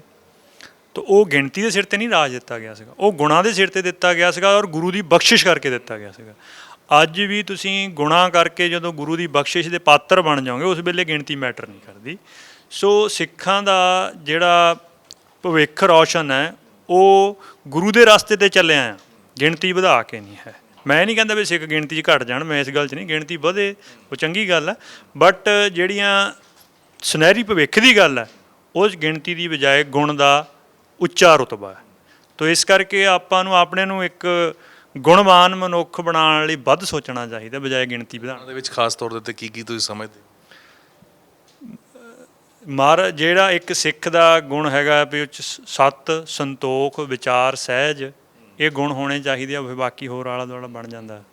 ਇਕੱਠੇ ਹੋ ਸਕਦੇ ਤੁਹਾਨੂੰ ਲੱਗਦਾ ਕਿ ਜੇ ਇਹੋ ਜਿਹੇ ਲੀਡਰ ਨਿਕਲ ਕੇ ਆਉਣ ਔਰ ਇਹੋ ਜਿਹੀ ਕੁਆਲਿਟੀਜ਼ ਲੈ ਕੇ ਆਉਣ ਤਾਂ ਪੰਥ ਵੀ ਇਕੱਠਾ ਹੋ ਸਕਦਾ? ਜੇ ਤਾਂ ਆਪਾਂ ਗੁਰੂ ਦੇ ਰਸਤੇ 'ਤੇ ਚੱਲਾਂਗੇ, ਆਪਦੀ ਪੰਥ ਦੀ ਰਵਾਇਤ 'ਤੇ ਚੱਲਾਂਗੇ, ਫਿਰ ਤਾਂ ਇਕੱਠੇ ਹੀ ਆ। ਜੇ ਹੁਣ ਆਪਣੀ ਨਿੱਜ ਦੀ ਬੁੱਧ ਅਨੁਸਾਰ ਚੱਲਾਂਗੇ, ਆਪਣੀ ਮਰਜ਼ੀ ਅਨੁਸਾਰ ਚੱਲਾਂਗੇ, ਫਿਰ ਪਾਟੋ ਤਾੜ ਹੈਗੀ ਹੈ। ਤੋ ਇਹ ਸਿੱਖਾਂ ਨੇ ਚੂਜ਼ ਕਰਨਾ ਕਿ ਉਹਨਾਂ ਨੇ ਆਪਣੀ ਮੱਤ ਅਨੁਸਾਰ ਆਪਣੇ ਫੋਲੋਅਰ, ਫੈਨ ਬਣਾਉਣੇ ਆ ਕਿ ਗੁਰੂ ਦੀ ਮੱਤ ਅਨੁਸਾਰ ਚੱਲਣਾ। ਲਾਵਰ ਤੇ ਬਾਦਲ ਹੋਣੀ ਇਕੱਠੇ ਹੋ ਸਕਦੇ ਨਹੀਂ, ਮੈਂ ਤਾਂ ਉਹੀ ਕਹਿੰਦਾ ਵੀ ਜੇ ਤਾਂ ਗੁਰੂ ਦੇ ਮੱਤ 'ਤੇ ਚੱਲਣ, ਫਿਰ ਤਾਂ ਸਾਰੇ ਹੀ ਇਕੱਠੇ ਹੋ ਸਕਦੇ। ਕੋਈ ਲੱਗਦਾ ਤੁਹਾਨੂੰ ਅੱਜ ਦੇ ਟਾਈਮ ਦੇ ਵਿੱਚ ਗੁਰੂ ਦੀ ਮੱਤ ਨੂੰ ਫੋਲੋ ਕਰਦੇ ਵੀ ਹੋਣਗੇ, ਜਾਂ ਸਿਰਫ ਗੱਲਾਂ ਦੇ ਵਿੱਚ ਹੀ ਨੇ, ਸਿਰਫ ਬਿਆਨਬਾਜ਼ੀਆਂ ਦੇ ਵਿੱਚ ਹੀ ਨੇ, ਸਿਰਫ ਭਾਸ਼ਣਾਂ ਦੇ ਵਿੱਚ ਹੀ ਨੇ? ਗੁਰੂ ਦੀ ਮੱਤ ਨੂੰ ਗੁਰੂ ਦੇ ਅਨੁਸਾਰ ਲੋਕ ਜਿਹੜੇ ਫੋਲੋ ਕਰਦੇ ਆ ਉਹ ਹਨ, ਉਹਦਾ ਨਤੀਜਾ ਇੱਕ ਕਿਸਾਨ ਐਜੀਟੇਸ਼ਨ ਹੈ। ਇਹ ਲੀਡਰਾਂ ਦੇ ਸਿਰ ਦੇ ਉੱਤੇ ਜਾਂ ਕਿਸੇ ਦੀ ਪੋਲੀਟੀਕਲ ਪੈਂਤੜੇਬਾਜ਼ੀ ਦੇ ਸਿਰ 'ਤੇ ਨਹੀਂ ਜਿੱਤੀ ਗਈ। ਜਿਹੜੀ ਇਹਦੇ ਪਿੱਛੇ ਇੱਕ ਗੁਰੂ ਦੀ ਗੱਲ ਸੀਗੀ, ਉਹਦੇ ਕਰਕੇ ਹੀ ਇਹ ਜਿੱਤਿਆ ਗਿਆ। ਉਹ ਗੱਲ ਵੱਖਰੀ ਆ ਕਿ ਇਹ ਜੋ ਗੁਰਮਤਿ ਦੇ ਰਾਸਤੇ 'ਤੇ ਚੱਲਣ ਦੀ ਗੱਲ ਹੈ, ਉਹ ਜਿਹੜੇ ਇਲੈਕਟਰਲ ਪੋਲੀਟਿਕਸ ਦੇ ਪਲੇਟਫਾਰਮ ਹੈ, ਉਹਨਾਂ ਤੋਂ ਨਹੀਂ ਪ੍ਰਗਟ ਹੋ ਰਹੀ, ਉਹਨਾਂ ਤੋਂ ਹੋਣੀ ਹੈ ਵੀ ਮੁਸ਼ਕਲ। ਪਰ ਉਸ ਪਲੇਟਫਾਰਮ ਤੋਂ ਵੱਖ ਥੋੜ੍ਹੀ ਜਿਹੀ ਤੁਸੀਂ ਨਜ਼ਰ ਲੈ ਕੇ ਜਾਓ। ਹੋਰ ਸਟਰਗਲ ਵਾਲੀਆਂ ਪਰਸਨੈਲਿਟੀਆਂ ਜਾਂ ਆਮ ਜਿਹੜਾ ਸਿੱਖ ਹੈਗਾ, ਉਹ ਗੁਰੂ ਦੇ ਰਸਤੇ 'ਤੇ ਹੀ ਚੱਲ ਰਿਹਾ। ਤਦੇ ਹੀ ਅੱਜ ਵੀ ਆਪਣੇ ਕੋਲ ਇੰਨਾ ਕੁਝ ਬਚਿਆ ਹੋਇਆ। ਦਿੱਲੀ ਸਟੇਟ ਇੰਨੀ ਪਾਵਰਫੁਲ ਸਟੇਟ ਹੈਗੀ ਆ, ਔਰ ਖਾਸ ਕਰਕੇ ਜਿਹੜਾ ਉਹਦਾ ਹੁਣ ਦਾ ਕਰੈਕਟਰ ਹੈ ਆਰਐਸਐਸ ਤੇ ਬੀਜੇਪੀ ਦੇ ਰੂਪ ਦੇ ਵਿੱਚ, ਉਹਨਾਂ ਨੇ ਜਿਸ ਤਰ੍ਹਾਂ ਦੀ ਸ਼ਿਕਸਤ ਖਾਧੀ ਇਸ ਮਸਲੇ ਦੇ ਵਿੱਚ, ਉਹ ਇੱਕ ਬੇਸਿਕ ਸਿੱਖ ਕਰੈਕਟਰ ਸੀਗਾ ਇਸ ਐਜੀਟੇਸ਼ਨ ਦੇ ਕੋਰ ਦੇ ਵਿੱਚ, ਜਿਹਦੇ ਕਰਕੇ ਉਹਨਾਂ ਨੇ ਇੱਕ ਸ਼ਿਕਸਤ ਖਾਧੀ ਹੈ। ਸੋ ਆਮ ਸਿੱਖਾਂ ਦੇ ਵਿੱਚ ਤੇ ਕੁਝ ਖਾਸ ਪਰਸਨੈਲਿਟੀਆਂ ਜਿਹੜੀਆਂ ਇਸ ਪਲੇਟਫਾਰਮ ਤੋਂ ਨਹੀਂ ਤੁਹਾਨੂੰ ਨਜ਼ਰ ਆਉਣੀਆਂ, ਉਹਨਾਂ ਦੇ ਵਿੱਚ ਵਿਦਮਾਨ ਹੈ ਸਪਿਰਿਟ। ਅਖੀਰ ਦੇ ਵਿੱਚ ਜਿਹੜਾ ਆਪਾਂ ਸਵਾਲ ਜਿੱਥੋਂ ਬੰਦੀ ਸਿੰਘਾਂ ਦੀ ਰਿਹਾਈ ਤੋਂ ਸ਼ੁਰੂ ਕੀਤਾ ਸੀਗਾ, ਕੀ ਲੱਗਦਾ ਬੰਦੀ ਸਿੰਘਾਂ ਦੀ ਰਿਹਾਈ ਵਾਲਾ ਇਹ ਮਸਲਾ ਲੱਗਦਾ ਤੁਹਾਨੂੰ ਹੱਲ ਹੋ ਜਾਊਗਾ? ਔਰ ਜਗਤਾਰ ਹਵਾਰਾ ਉਹਨਾਂ ਦੀ ਖਾਸ ਤੌਰ 'ਤੇ ਗੱਲ ਕਰੀਏ, ਇਹ ਚੀਜ਼ਾਂ ਤੁਹਾਨੂੰ ਲੱਗਦਾ ਕਦੀ ਹੱਲ ਹੁੰਦੀਆਂ ਹੋਈਆਂ ਨਜ਼ਰ ਆਉਣ? ਦੇਖੋ, ਜਿਹੜਾ ਤਾਂ ਹਜੇ ਤੱਕ ਸਾਡਾ ਪਿਛਲਾ ਤਜਰਬਾ ਹੈ, ਉਹ ਤਾਂ ਇਹ ਆ ਕਿ ਜਿੰਨੇ ਸਿੰਘਾਂ ਨੂੰ ਉਮਰ ਕੈਦ ਹੋਈ ਆ, ਉਹਨਾਂ ਦੇ ਮਸਲੇ ਵਿੱਚ ਪ੍ਰੋਬਲਮ ਖੜ੍ਹਦੀ, ਕਿਉਂਕਿ ਉਹ ਡਿਫਾਈਨਡ ਇੱਕ ਪੀਰੀਅਡ ਨਹੀਂ ਹੁੰਦਾ। ਉਸ ਮਸਲੇ ਦੇ ਵਿੱਚ ਇੱਕ ਆਧ ਐਕਸੈਪਸ਼ਨ ਛੱਡ ਕੇ ਬਾਕੀ ਸਾਰੇ ਮਸਲੇ ਬਾਈ ਕੋਰਟ ਅਦਾਲਤਾਂ ਰਾਹੀਂ ਹੱਲ ਹੋਏ ਨੇ, ਪੋਲੀਟੀਕਲੀ ਹੱਲ ਨਹੀਂ ਹੋਏ। ਤੋ ਮੈਂ ਇਹ ਸਮਝਣਾ ਕਿ ਪੋਲੀਟੀਕਲੀ ਜਾਂ ਜੋ ਵੀ ਸੰਗਤ ਦੀਆਂ ਭਾਵਨਾ ਹੈਗੀਆਂ, ਉਹਦੇ ਹਿਸਾਬ ਦੇ ਨਾਲ ਇਹ 'ਚ ਯਤਨ ਕਰਨੇ ਚਾਹੀਦੇ। ਬਟ ਪੋਲੀਟੀਕਲੀ ਇਸ ਹਿਸਾਬ ਨਾਲ ਯਤਨ ਕਰਨੇ ਚਾਹੀਦੇ ਕਿ ਤੁਸੀਂ ਇਸ ਮਸਲੇ ਨੂੰ ਹੋਰ ਕੰਪਲੈਕਸ ਨਾ ਕਰ ਦਿਓ, ਹੋਰ ਨਾ ਉਲਝਾ ਦਿਓ। ਜਿਹੜਾ ਸਾਡਾ ਪਿਛਲਾ ਤਜਰਬਾ, ਉਹਦੇ ਵਿੱਚ ਸੰਗਤ ਦੀ ਅਰਦਾਸ ਦੇ ਸਦਕਾ ਹੀ ਹੱਲ ਹੋਏ ਨੇ, ਅਤੇ ਉਹ ਗਾਹਾਂ ਵੀ ਸੰਗਤ ਦੀ ਅਰਦਾਸ ਦੇ ਸਦਕਾ ਹੀ ਹੱਲ ਹੋਣੇ। ਦੀ ਭੈਣ ਨੂੰ ਚੋਣਾਂ ਦੇ ਵਿੱਚ ਖੜਾ ਕਰਨਾ ਤੁਹਾਨੂੰ ਲੱਗਦਾ ਸਹੀ ਫੈਸਲਾ ਹੈ ਅਕਾਲੀ ਦਲ ਦਾ? ਦੇਖੋ, ਅਸੀਂ ਆਪ ਵੋਟ ਪੋਲੀਟਿਕਸ ਦੇ ਵਿੱਚ ਬਹੁਤਾ ਵਿਸ਼ਵਾਸ ਨਹੀਂ ਰੱਖਦੇ। ਅਸੀਂ ਇਹ ਸਮਝਦੇ ਹਾਂ ਕਿ ਇੰਡੀਅਨ ਸਟੇਟ ਦੇ ਵਿੱਚ ਜਿਹੜੀ ਪਾਵਰ ਹੈਗੀ ਆ, ਉਹ ਦਿੱਲੀ ਦਰਬਾਰ ਕੋਲ ਹੀ ਹੈਗੀ ਆ। ਬਾਕੀ ਸਾਰੀਆਂ ਜਿੰਨੀਆਂ ਪੈਰੀਫਰੀ ਸਟੇਟਾਂ ਦੀ ਪੋਲੀਟੀਕਲ ਲੀਡਰਸ਼ਿਪ ਹੈ, ਉਹ ਤਾਂ ਸੂਬੇਦਾਰੀ ਦੇ ਰੋਲ 'ਚ ਹੀ ਹੁੰਦੀ ਹੈ। ਉਹਨੇ ਕਦੇ ਵੀ ਪਾਲਿਸੀ ਮੇਕਿੰਗ, ਪਾਲਿਸੀ ਇੰਪਲੀਮੈਂਟੇਸ਼ਨ 'ਚ ਜਾਣਾ ਨਹੀਂ ਹੁੰਦਾ। ਤਾਂ ਉਹਦੇ ਵਿੱਚੋਂ ਵੋਟ ਪੋਲਿਟਿਕਸ ਦੇ ਵਿੱਚ ਕੋਈ ਛੋਟੀਆਂ ਚੀਜ਼ਾਂ ਹੀ ਪ੍ਰਾਪਤ ਕੀਤੀਆਂ ਜਾ ਸਕਦੀਆਂ। ਤਾਂ ਇਸ ਕਰਕੇ ਵੋਟ ਪੋਲਿਟਿਕਸ ਕਿਆ ਚੱਲਦਾ ਉਹਦੇ ਨਾਲ ਸਾਡੀ ਇਹ ਸਮਝ ਹੈਗੀ। ਸਰਕਾਰ ਨੂੰ ਮੈਸੇਜ ਪਹੁੰਚਾਉਣ ਦੇ ਲਈ, ਉਹਨਾਂ ਤੱਕ ਇਹ ਸੁਨੇਹਾ ਘੱਲਣ ਦੇ ਲਈ, ਜਾਂ ਉਹਨਾਂ ਨੂੰ ਦਿਖਾਉਣ ਦੇ ਲਈ ਕਿ ਇਸ ਮੁੱਦੇ ਨੂੰ ਲੈ ਕੇ ਕਿੰਨੇ ਪੰਜਾਬ ਦੇ ਲੋਕ ਸੰਜੀਦਾ ਨੇ, ਉਹ ਕੀ ਕਰਨਾ ਚਾਹੀਦਾ ਫਿਰ? ਦੇਖੋ, ਮੈਂ ਤਾਂ ਇਹ ਕਹਿੰਦਾ ਕਿ ਜਦੋਂ ਲੋਕ ਸੰਜੀਦਾ ਹੁੰਦੇ ਆ, ਜਦੋਂ ਲੋਕਾਂ ਦੀ ਉਹ ਗੱਲ ਬਣ ਜਾਂਦੀ ਆ, ਲੋਕਾਂ ਦੀ ਉਹਦੇ 'ਤੇ ਸਹਿਮਤੀ ਹੋ ਜਾਂਦੀ, ਉੱਤੇ ਲੋਕ ਫੀਲਿੰਗ ਲੈ ਆਉਂਦੇ ਆ, ਤਾਂ ਪੋਲੀਟੀਸ਼ੀਅਨਾਂ ਨੇ ਤਾਂ ਲੋਕਾਂ ਦੇ ਹਿਸਾਬ ਨਾਲ ਹੀ ਬੋਲਣਾ ਹੁੰਦਾ। ਹੁਣ ਉਹੀ ਲੋਕ, ਉਹੀ ਬਾਦਲ ਦਲ ਜਿਹੜਾ ਪ੍ਰੋਫੈਸਰ ਭੁੱਲਰ ਸਾਹਿਬ ਨੂੰ ਕਿਸੇ ਵਕਤ ਜਦੋਂ ਇਹ ਪੰਜਾਬ ਦੇ ਸੂਬੇਦਾਰ ਸੀਗੇ, ਉਹ ਦਿੱਲੀ ਤੋਂ ਪੰਜਾਬ ਸ਼ਿਫਟ ਕਰਨ ਨੂੰ ਵੀ ਰਾਜੀ ਨਹੀਂ ਸੀਗਾ। ਹੁਣ ਉਹ ਉਸ ਮਸਲੇ ਦੇ ਉੱਤੇ ਆਪਦੇ ਕੈਂਡੀਡੇਟ ਖੜੇ ਕਰ ਰਹੇ ਆ, ਪਾਰਲੀਮੈਂਟ ਦੇ ਵਿੱਚ ਬੋਲ ਰਹੇ ਆ। ਸੋ ਜਿਹੜੇ ਪੰਜਾਬ ਦੀ ਪੋਲੀਟੀਕਲ ਲੀਡਰਸ਼ਿਪ ਹੈਗੀ ਆ, ਉਹਦੇ ਬਾਰੇ ਤਾਂ ਆਪਾਂ ਨੂੰ ਪਤਾ ਕਿ ਜਿਸ ਤਰ੍ਹਾਂ ਦੀ ਲੋਕਾਂ ਦੀ ਭਾਵਨਾ ਹੈ, ਜੋ ਲੋਕ ਸੁਣਨਾ ਚਾਹੁੰਦੇ ਉਹਨਾਂ ਨੇ ਉਹ ਕਰਨਾ ਹੁੰਦਾ। ਜਿੰਨੇ ਵੀ ਹੁਣ ਸਾਰੇ ਬੰਦੀ ਸਿੰਘਾਂ ਦੀ ਗੱਲ ਕਰ ਰਹੇ ਆ, ਐਸ ਗ੍ਰੈਵਿਟੀ, ਐਸ ਇੰਟੈਂਸਿਟੀ ਦੇ ਨਾਲ ਪਹਿਲਾਂ ਤਾਂ ਨਹੀਂ ਇਹ ਕਰ ਰਹੇ ਸੀਗੇ। ਹੁਣ ਲੋਕ ਇਹ ਸੁਣਨਾ ਚਾਹੁੰਦੇ ਤਾਂ ਉਹ ਕਰ ਰਹੇ ਆ। ਲੋਕਾਂ ਨੂੰ ਇਹੀ ਅਪੀਲ ਰੱਖਣੀ ਚਾਹੀਦੀ ਹੈ, ਇਸੇ ਗ੍ਰੈਵਿਟੀ ਦੇ ਨਾਲ, ਇਸੇ ਪੇਸ ਦੇ ਨਾਲ, ਇਸੇ ਤਰੀਕੇ ਦੇ ਨਾਲ, ਇਸੇ ਸੰਜੀਦਗੀ ਦੇ ਨਾਲ ਉਹਨਾਂ ਨੂੰ ਇਹ ਮੁੱਦਾ ਚੁੱਕਣਾ ਚਾਹੀਦਾ ਹੈ, ਨਾ ਕਿ ਪੋਲਿਟਿਕਸ ਵਾਲੇ ਪਾਸੇ ਨੂੰ ਇਸ ਨੂੰ ਰੰਗਤ ਦੇਣੀ। ਤੇ ਅਸੀਂ ਤਾਂ ਪਹਿਲਾਂ ਵੀ ਇਹ ਕਿਹਾ ਕਿ ਜਿਹੜੀ ਇਹ ਬੰਦੀ ਸਿੰਘਾਂ ਦਾ ਮਸਲਾ ਹੈਗਾ, ਜਿੰਨੇ ਵੀ ਬੰਦੀ ਸਿੰਘ ਨੇ, ਚਲੋ ਹੁਣ ਤਾਂ ਆਪਾਂ ਉਹਨਾਂ ਬੰਦੀ ਸਿੰਘਾਂ ਦੀ ਗੱਲ ਕਰਦੇ ਹਾਂ ਕਿ ਜਿਨ੍ਹਾਂ ਦੀ ਉਮਰ ਕੈਦ ਇੰਡੀਅਨ ਕਨਸਟੀਟਿਊਸ਼ਨ ਮੁਤਾਬਕ ਪੂਰੀ ਹੋ ਗਈ, ਉਹ ਛੁੱਟਣੇ ਚਾਹੀਦੇ ਸੀਗੇ। ਉਸ ਤੋਂ ਬਿਨਾਂ ਵੀ ਬੰਦੀ ਸਿੰਘ ਹੈਗੇ। ਸਾਰਿਆਂ ਦੀ ਚੜ੍ਹਦੀ ਕਲਾ ਦੇ ਲਈ, ਉਹਨਾਂ 'ਚ ਏਕਤਾ ਇਤਫਾਕ ਦੇ ਲਈ ਸੰਗਤ ਨੂੰ ਰੋਜ਼ 2 ਟਾਈਮ ਅਰਦਾਸ ਕਰਨੀ ਚਾਹੀਦੀ ਆ। ਉਹਦੇ ਵਿੱਚੋਂ ਹੀ ਇਹ ਬੰਦੀ ਸਿੰਘਾਂ ਦੀਆਂ ਨਜ਼ਰਬੰਦੀਆਂ ਖਤਮ ਹੋਣੀਆਂ, ਉਹਦੇ ਵਿੱਚੋਂ ਹੀ ਉਹ ਜਿਸ ਮਸਲੇ ਲਈ ਨਜ਼ਰਬੰਦ ਹੈ ਉਹ ਮਸਲੇ ਹੱਲ ਹੋਣੇ ਆ। ਬਹੁਤ ਧੰਨਵਾਦ ਗੱਲਬਾਤ ਲਈ। ਤਾਂ ਭਾਈ ਮਨਧੀਰ ਸਿੰਘ ਹੁਣੀ ਖਾਸ ਤੌਰ ਦੇ ਉੱਤੇ ਜ਼ਿਕਰ ਕਰਦੇ ਹੋਏ ਨਜ਼ਰ ਆਏ ਨੇ, ਕਹਿੰਦੇ ਕਿ ਇਲੈਕਟੋਰਲ ਪੋਲਿਟਿਕਸ ਦੇ ਵਿੱਚ ਜਿਸ ਤਰੀਕੇ ਨਾਲ ਇਸ ਮੁੱਦੇ ਨੂੰ ਚੁੱਕਿਆ ਜਾ ਰਿਹਾ ਹੈ, ਇਸ ਦੇ ਨਾਲ ਤਾਂ ਸੁਨੇਹਾ ਕੋਈ ਖਾਸ ਨਹੀਂ ਜਾਣਾ, ਬਲਕਿ ਇਸ ਨੂੰ ਸੰਜੀਦਗੀ ਦੇ ਨਾਲ ਔਰ ਅਰਦਾਸ ਦੇ ਜ਼ਰੀਏ ਇਸ ਮੁੱਦੇ ਨੂੰ ਚੁੱਕਣਾ ਚਾਹੀਦਾ ਹੈ, ਤਾਂ ਕਿ ਬੰਦੀ ਸਿੰਘਾਂ ਦੀ ਜੋ ਰਿਹਾਈ ਦਾ ਇਸ ਵੇਲੇ ਮੁੱਦਾ ਲੋਕਾਂ ਦੇ ਵੱਲੋਂ ਚੁੱਕਿਆ ਜਾ ਰਿਹਾ ਹੈ, ਉਸ ਦੇ ਉੱਤੇ ਬੂਰ ਪੈਂਦਾ ਹੋਇਆ ਨਜ਼ਰ ਆਵੇ। ਕੈਮਰਾ ਪਰਸਨ ਬਲਜਿੰਦਰ ਦੇ ਨਾਲ ਗਗਨਦੀਪ ਸਿੰਘ, ਪ੍ਰੋ ਪੰਜਾਬ ਟੀਵੀ, ਚੰਡੀਗੜ੍ਹ।